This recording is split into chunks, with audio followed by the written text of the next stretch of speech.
Hello again, everyone. Scoons Comics here with another exciting, thrilling comic book haul! Yes. So, again, a few weeks ago was my birthday.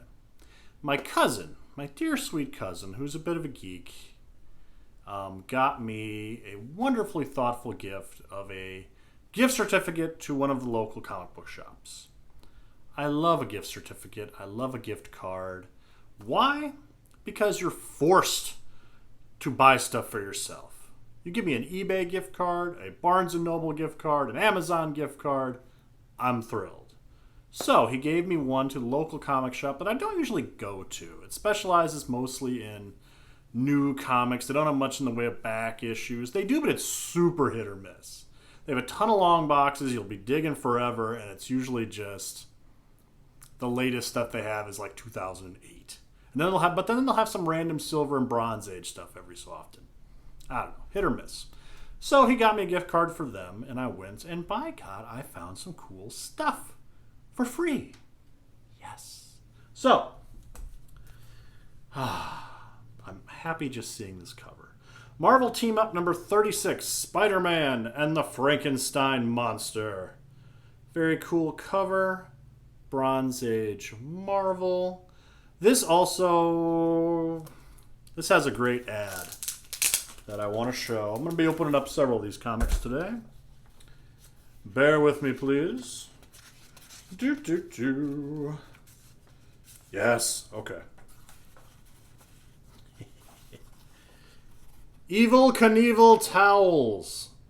Because if you're a kid in the 70s, you think, Mom, Dad, can I have an Evel Knievel towel? I love it. So funny. Okay. But that kind of book is really rare at the comic shop. To have Bronze Age Marvel, very strange. They have this one, which I love. I've said it 1,000 times. I love the horror monster books that Marvel put out. The reprint series is from the 70s. I love them. They're so fun. Monsters on the Prowl number 22. This is not in the best shape, but it's still really pretty.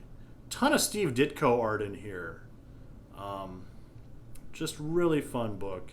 If you can ever find these on the cheap, pick them up. I hardly ever see them at the comic shows anymore unless they're like big money and high grade. Finding these things, people snatch these up and put them in their personal collections. You don't see them that often. So when you find some, grab them. They're so fun. Oh, gosh. Okay. So these monster books all reprint Marvel horror books from like the 50s and early 60s, before like the superhero renaissance, before Fantastic Four, Spider-Man, all that good stuff. Stan Lee would reuse some of these character names for different characters later. Like there's a different Hulk, there's a Dr. Droom instead of Dr. Doom. And here we have, this is Magnetor in Monsters on the Prowl number 24. Not Magneto from the X-Men, but Magnetor. Dun dun dun. There's a couple of good things in here too I wanted to show. Again, bear with me, as you all get to see the side of my head. Very exciting, I know. Alright, this had...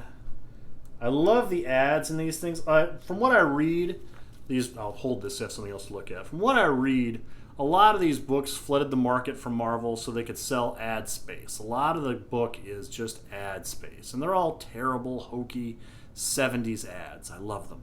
Sea monkeys and whatnot. But here we had one, if I can find it. I should have marked the page, but I did not. La la la. Yes, okay. This one hit home with me. Men's wig for $7.99. $7.95, ladies and gentlemen. $7.95 for a men's wig. I'm just picturing reading this book back in the 70s as someone who, not growing the most hair up there. Men's wig, $7.95. I could be styling while reading my comics here. Then it had another one, this beautiful Steve Ditko story that I desperately want this as a poster or an art print or a t-shirt They met on Mars. These two like alien-looking creatures. I just think that looks so cool. I was really struck by this image. I like it a lot. Very cool. Ugh. 70s Marvel. Bronze Age. Yes. All right.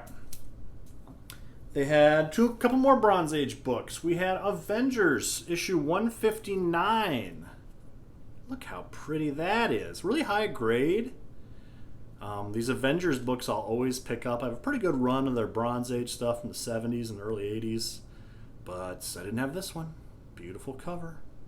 All day. And this one, this one irritated me. Because in a little bit worse shape. I already have this book. And I even have it in my comic collector app, the CLZ app. And I keep track of it. I didn't check it because I was so certain that I didn't have it. Got home, yeah, I have it.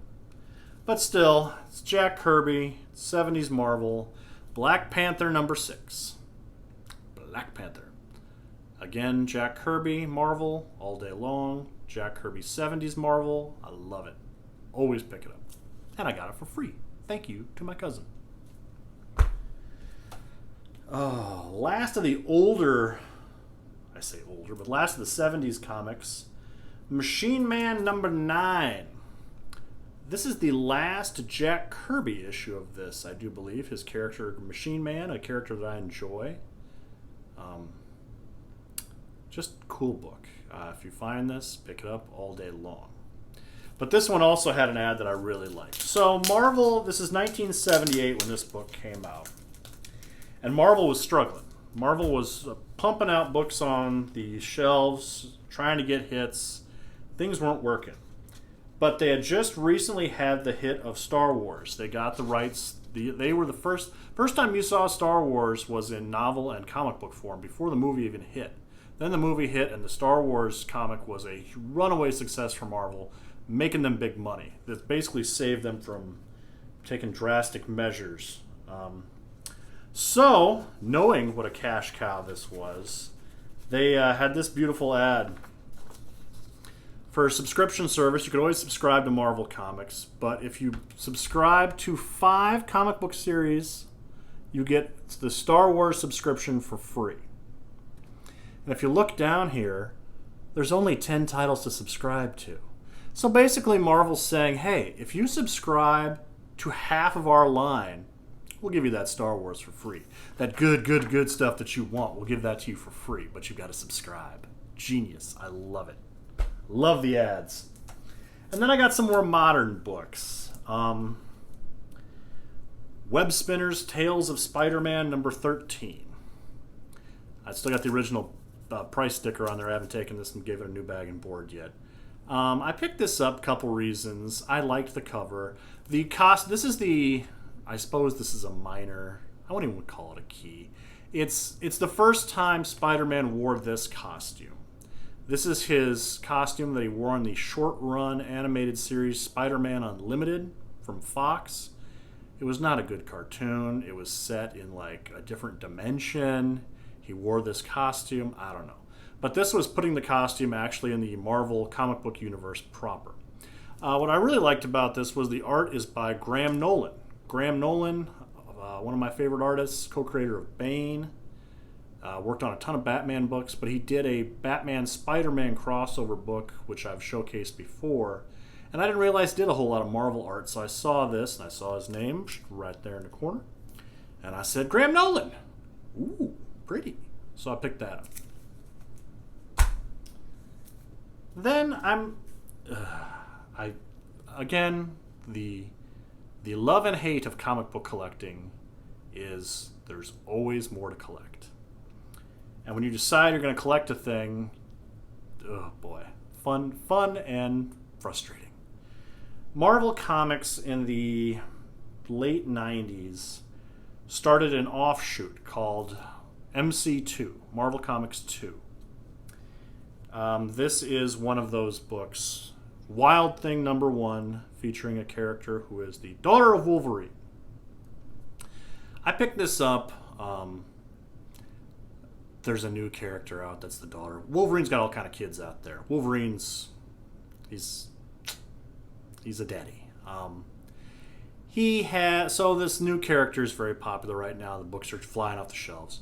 So I thought back, he already had a daughter, right, in these MC2 books. Wild Thing. So I saw this and I picked it up. But I have a few other books from the MC2, there's the logo, the MC2 line.